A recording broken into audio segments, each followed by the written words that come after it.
Okay, in this lecture, I'm going to cover the first part of classism.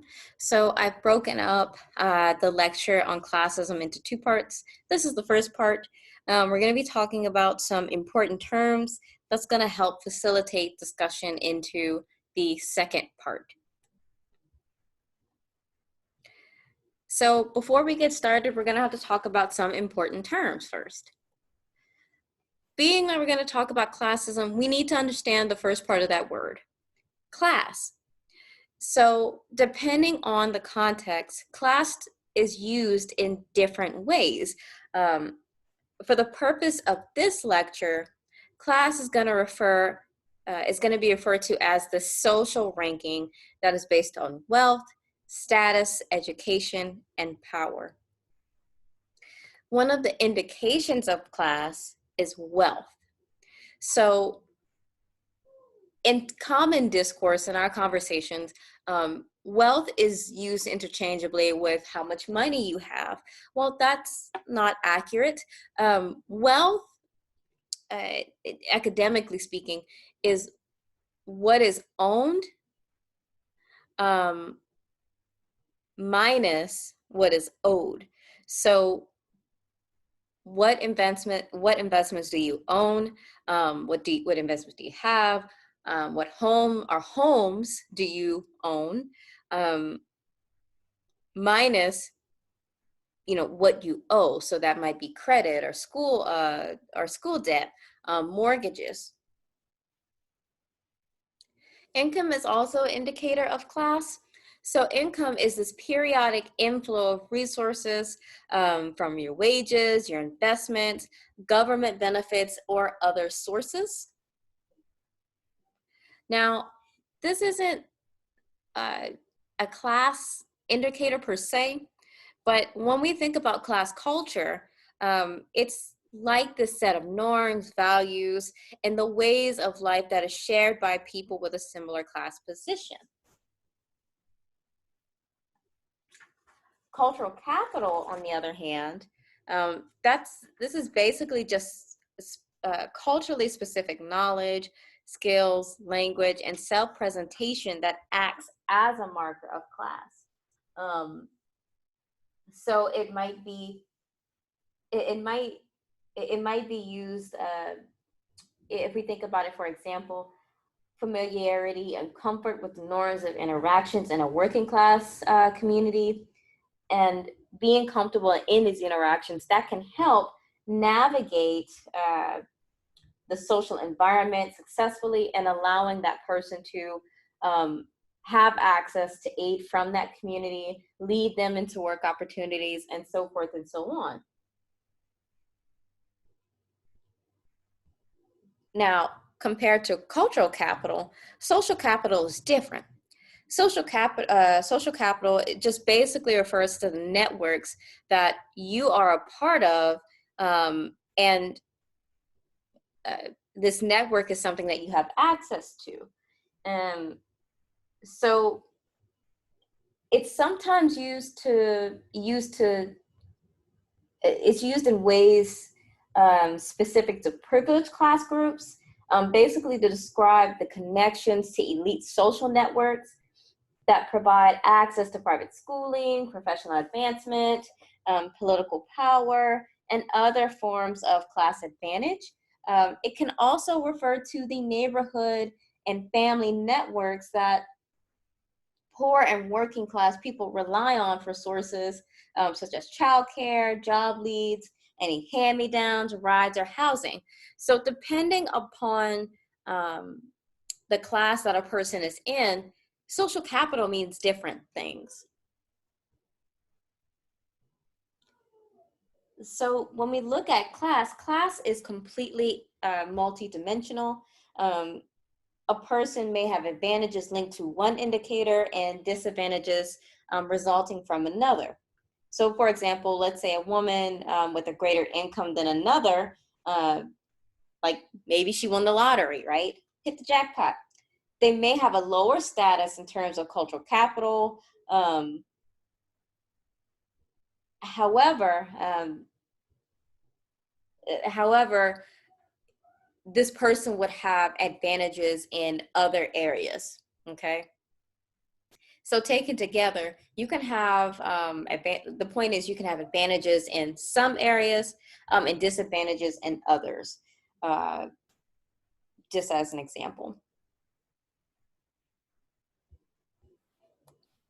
Another one that's kind of talked about, and that's really important for us to understand, socioeconomic status, or SES.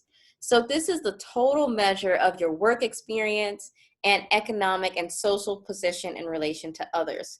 Um, and it depends on your family or who you are. Now, typically, SES and class are used interchangeably, but SES takes into account it's more numbers based. So like marking off if you're making below the national poverty line, and that's like approximately 11,000. So from 0 to 11,000, that's where you're at. And then moving up from 11,000 to maybe 19,000. And then moving up and so forth and so on. So it's more based upon how much money you're dealing with.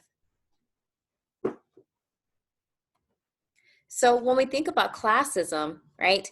Classism is this institutional and cultural and individual set of practices and beliefs that assign different values to people according to the socioeconomic class. So if we're looking to the right, we have the addressing model. And S, social status in the privileged group, is those with money. Now, this is very broad, but I want us to be very specific. When we're referring to people with money, we're talking about people who are conceptualized as wealthy. So not only does it include not only does it include America's top earners, it includes the 1%. And it excludes, and what we're going to talk about a little bit later, this excludes people of the people conceptualized as working class or middle class. So with classism, what we do see is that there's this preferential treatment and production of advantages for people who are the top earners.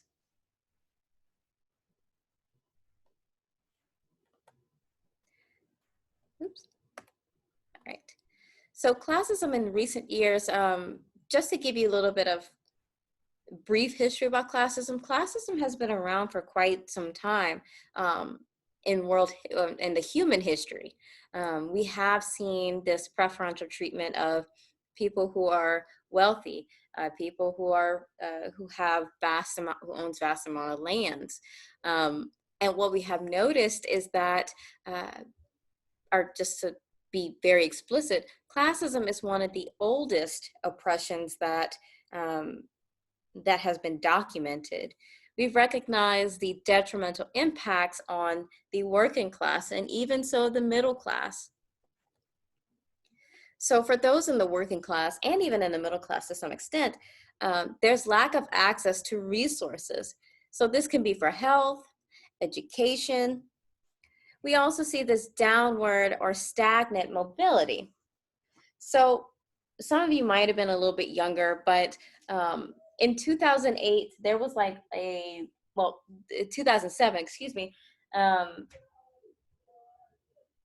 before the recession, people weren't really comfortable talking about downward mobility or just staying stagnant. However, it wasn't until the recession where we started actually having that conversation. And what we noticed is this intersectional impact. So people people of color who were denied access to home investments, right? They were targeted for high interest subprime home mortgages. And whenever the bursting, like whenever the financial bubble busted, um, this had like some big financial impacts on these communities. So Latinx families, they lost about 75 to 98 billion dollars in home value wealth, and Black families about 71 to 92 billion dollars. We also saw some interesting things happening with the unemployment rate. Um, as the years, as I say we, when we had the recovery years, what we noticed is that the unemployment rate for white folks, it went down. Uh, it fell to 4.4 by 2016. However, Black unemployment remained stuck at 8.5. Um, so what we have seen is that loss of home equity, um, it cost college-age children the ability to absorb college costs, and it shifted mortgage debt to student debt. Um, and we can see that that's going to have a big impact on us in the near future. And I'll be very explicit about that. And so when we look at the impact and the result of this recession, we saw 8.7 million jobs that were lost between 2008 and 2010. And in particular, what um, we saw people living in poverty, or the proportion of them increasing. So it was between 14 to 16% until 2015. And of almost of 20 million, actually, 6.1 of the population were living in deep poverty. And that meant like they were having less income. They were having income of less than half uh, below the federal poverty limit. Um, so the federal poverty limit, I mentioned, is approximately 11,000. It's 11,770 for a single person, and 24,250 for a family of four. Now, here's the interesting thing. The recovery was different for your 1% people, 1% of earners. Their income actually rose to 27%, while that of the remaining 99 grew only 4%. So taken together, economic mobility was very restricted. 62% of Americans that were born into families with income in the top fifth, they stayed in the top 2/5. While the 65% raised in the bottom fifth, they stayed in the bottom 2/5.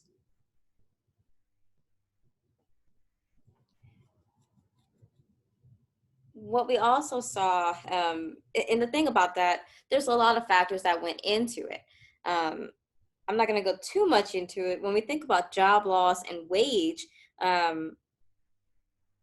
in the recent years, we've seen people moving towards automation, using machines. We've also seen a lot of outsourcing to cheaper labor, to cheap labor overseas. So the t-shirts that you get from Walmart, most likely they're not made in America. They're most likely made in maybe in China, maybe Taiwan, Pakistan, so forth and so on. And to make note, those workers are not paid well either. Just to throw that out there. When we think about our food, right? Some foods that we get here that we want year round, such as bananas, avocados, we've outsourced to different parts of Mexico and I say Mexico, Central America, South America, also our cocoa beans, chocolate, right, and shrimp. A lot of companies, in order to have the cost dirt cheap for these things, or for us to have them as cheap, we outsource to third world countries, and they're not being paid a decent wage, or they're not being paid at all, or they're being forced to do it. And sometimes this does include child labor. So taken together, whenever we're seeing the increases in outsourcing and automation, and also the declining power of organizing, uh, we see changes in that pattern and long-term economic patterns. But of note, the people that typically benefit are the wealthiest, uh, of these corporations when they moved offshore to reduce tax obligations, and this widens the economic inequality gap. So whenever we saw this downward mobility, and even stagnant mobility, you had people questioning, holy shit, this means that I am, like, I'm not, uh, so, it busted, or it challenged the assumption of prosperity and upward mobility, and it really hitting on meritocracy. But we're going to talk about meritocracy a little bit later. And what we have seen in the recent years when we have talked about mobility, it is specifically in political affairs, right? Political campaigns. We did see, and we are seeing political parties capitalizing on the growing awareness and discontent with economic inequality. Each party did promise, they promised greater opportunity for quote unquote regular folks, and a return to better times, but the strategies are different getting there. So the thing about it is, when you look at ideological differences between the Democratic and the Republican Party, there's two different routes to the same place. In one hand, you had different roles in the different conceptualizations of the government's role in meeting basic human needs like healthcare, food, and a living wage.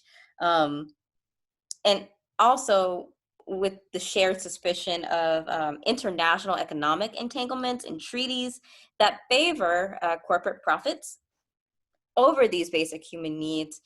We also have seen nativist, racist, and sexist sentiments echoed as well whenever we have seen economic crises. Um, basically, we blame immigrants, people of color, and women, and we use them as scapegoats for economic hardship that was impacting everybody else except wealthy white guys. So taken together, when we think about this rhetoric, when we think about the impact of classism, it impacts the working class and middle class in a detrimental way, and provides advantages for the people who are conceptualized as the top earners, those who are wealthy, so forth and so on. So I mentioned that people of color, immigrants, and women, workers specifically, they were seen as scapegoats. And that's in essence what we've seen. People who are immigrants and women and people of color, we're less likely to see them in the wealthy part. So what I'm going to get at is the way in which we see the working class and even the middle class to some extent. We do see discriminatory and stereotypical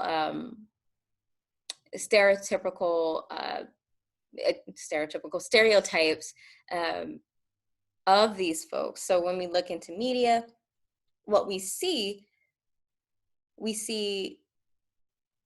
people of the working class being seen as dirty or lazy. Uh, we also see the blaming of immigrants for the economic problems. And when I talk about the Bracero program, I'll give you a brief example of that. But taken together, when we're looking at classism, there's a lot of scapegoating, there's a lot of blaming, and at the same time, there's uh, this unequal allocation of resources to a very advantaged group. So when we think about classism, there are some myths, right?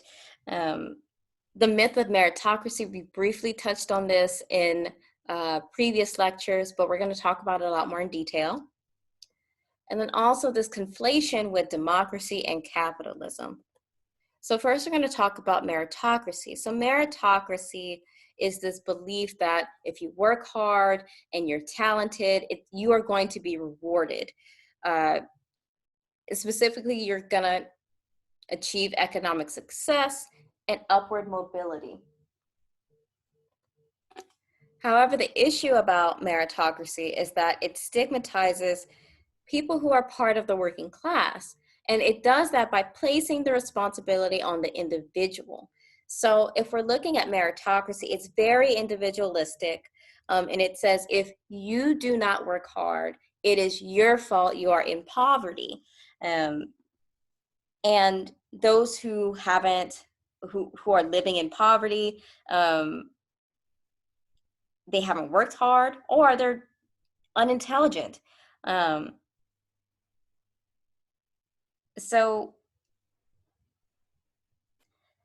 when we look at, the intersections of race and class, Black folks, on average, were not afforded the same opportunities as white folks. Now, when we look at rich white folks and working class and middle class white folks, we see something different. And I'll mention that briefly when we start talking about the context of the historical context of classism in U.S. America. In essence, while poor white folks, they did have a hard time as well. They were still offered jobs before African slaves. They were still provided some form of access. It might not have been the best access, but it was access. So what we have seen is the offering of these smaller forms of access has facilitated this belief in merit, this belief in this myth of meritocracy, so forth and so on. Now, when it comes to democracy and capitalism, this gets to be interesting. So democracy, we know, is a political system that calls for governance, our representative system of governance, not necessarily egalitarian, but we see like it's characterized by basic freedoms. Whereas with capitalism, it's an economic system that's characterized by private ownership, and the way that the profit works, the labor of the employees results in the owner's profit. So it's based on means of production, okay? So when we think about that, that's agriculture, industry, and technology. So the way that the book kind of talks about it, the ownership elites, they control access to capital and to labor. With economic growth, we see that the owners mainly benefit. And in theory, it's driven by a marketplace where fair competition plays out to everyone's advantage in the absence of regulation. that's what capitalism argues, right? Capitalism, very broadly,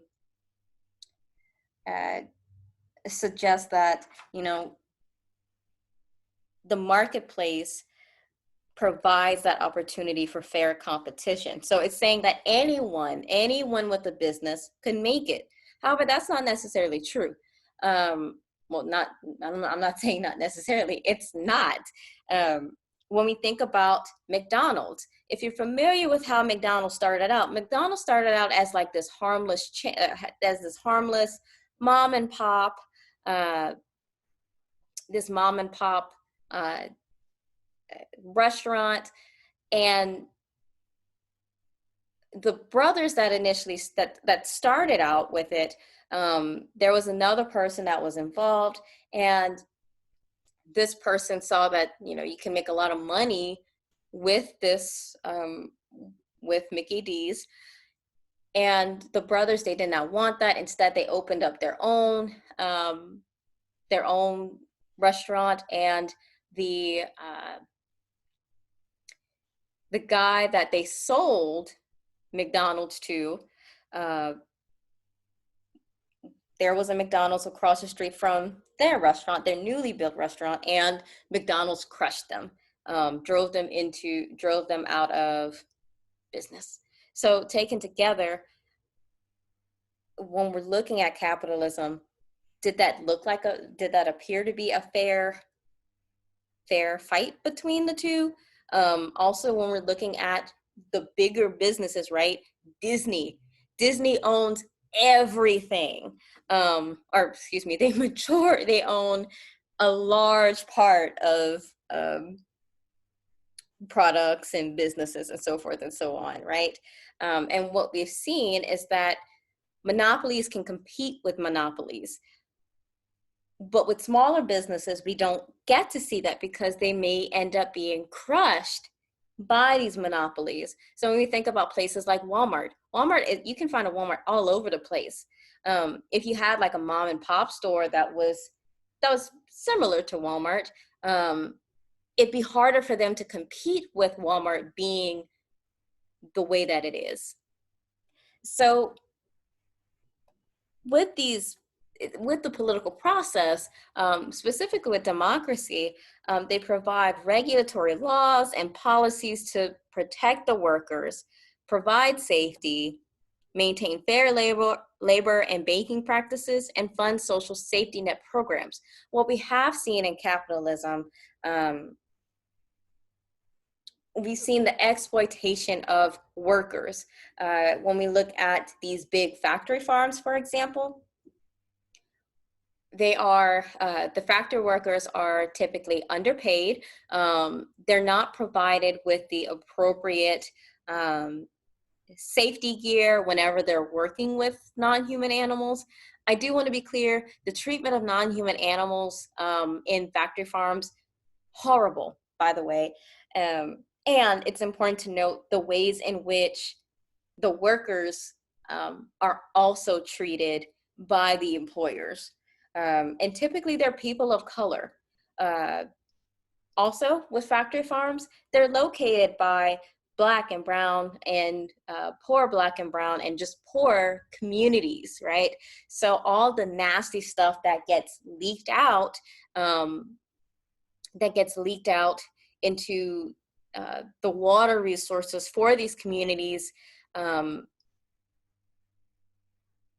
there. They get into these folks' water, and what we see is we see a very, and I'll say this in a nice way, a very interesting environment, just to throw that out there.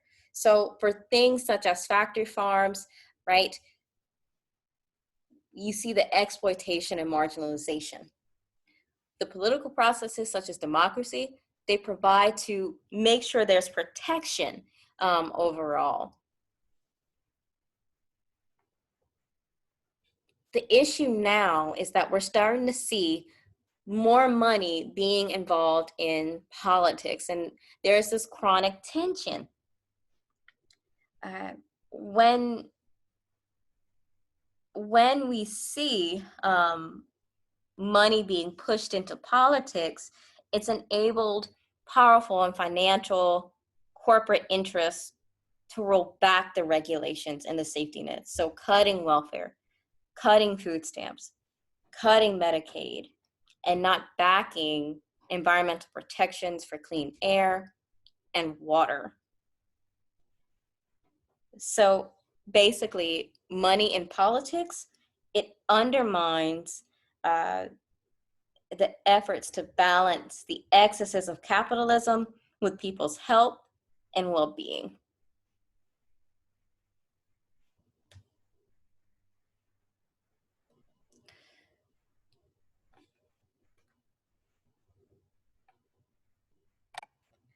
All right, so now we're going to talk about classism in US historical context.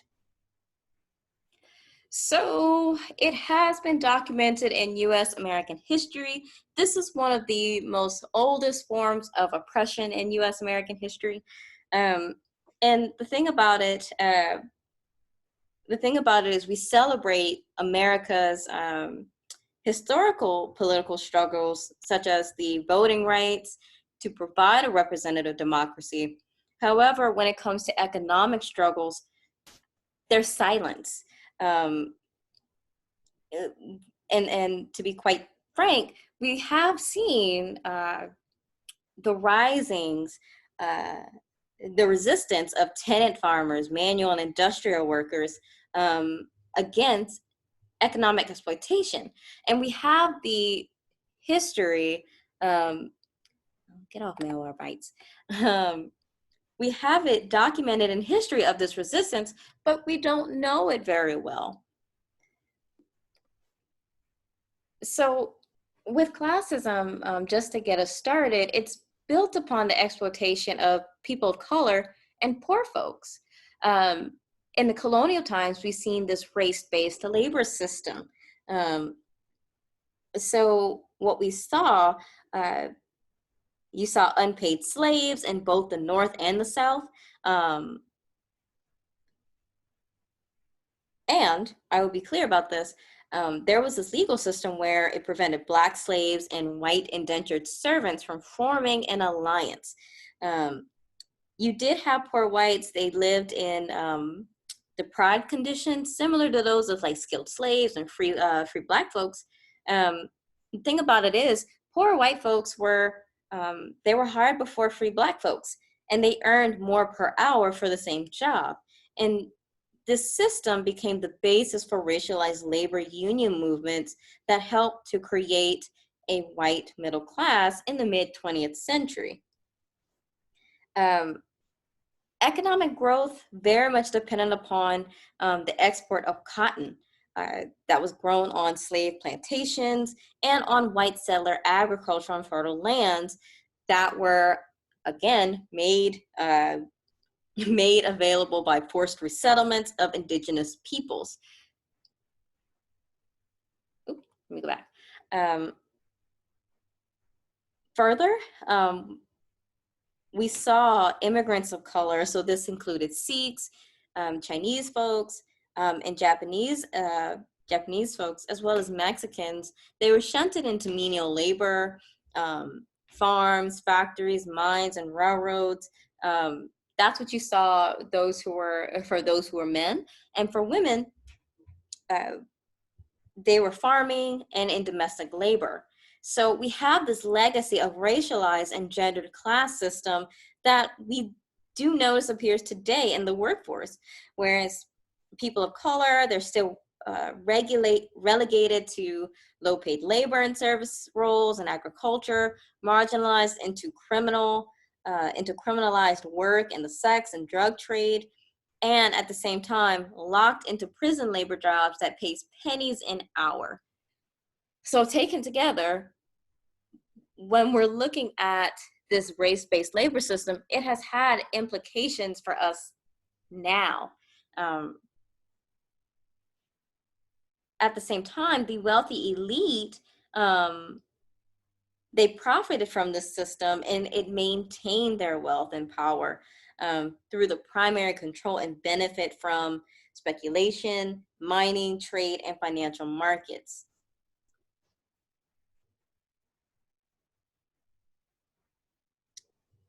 So when we're looking at even going a little bit further into history, um, we did see the exploitation of white European immigrants. However, ethnically marked working class whose poverty and desperation left them vulnerable to wage exploitation, their whiteness strengthened the upper tier of the working class. So, uh, for example, Irish women displaced Black domestic laborers and worked alongside Italian and Jewish women in textile mills and sweatshops that didn't hire Black folks. Um, so taken together, when we're looking at classism in U.S. America, um, taken together, there's this exploitation of people of color and immigrants, European and non-European, right? However, with white European immigrants, whiteness helped. We did see successful labor unions, provide upward mobility for Irish, Italian, Jewish, and other white ethnic workers. However, these labor unions excluded people of color. So we didn't see the upward mobility of Black, Latinx, and other workers of color because they were excluded from most of these unions. So white ethnic folks moved up to the working class and to the middle class, and they owned small businesses, while most people of color remained in the lower tier. And that is still part of our legacy today. So something that I didn't really learn in high school was the stories of the working class organizing. So while I have heard of the labor, it wasn't until I got to college that I started learning about the organization of labor unions and the exclusion of Black and brown folks from these labor unions. So basically from, let's see, toddler school, because I went to toddler school, to high school, my walking off the stage of graduation from high school, I did not know about these unions. And to be quite honest, they're not widely taught. There were actually some revolts. We did talk in some chapters of Even the Rat Was White, we talked about slave revolts. We saw the revolts of indentured servants, tenant farmers, and then organization of immigrants. So I'm gonna highlight this really quickly. If you haven't heard of the Bracero program, it's really interesting. So let's go here. Okay, so basically the Bracero program was during World War II, we needed people to farm for us. And there was this agreement between US, America, and Mexico. So in essence, what ended up happening, we had Mexican citizens come into the States to work on farms, railroads, and factories. However, the thing about the Bracero program, when the workers came over, they were treated shitty. The housing was horrible, healthcare horrible, working conditions horrible. So taken together, what we saw, even further, we also pushed these workers to work as fast as they could to provide us with the most production. So taken together, the Bracero program was where there was this legal exploitation of Mexican citizens who came to work for America, and it resulted in positive changes in U.S. immigration and labor policy. So if you have a chance, definitely go in and look at this article. It's really, really informative. The Bracero program, this was something I learned in college. All throughout my time from kindergarten to high school, I never learned about this program. So taken together, America has reached out globally to, I say globally, to places to do work for us. Outsourcing. So outsourcing has been a thing is not new. I just want to be clear about that. So let's go back to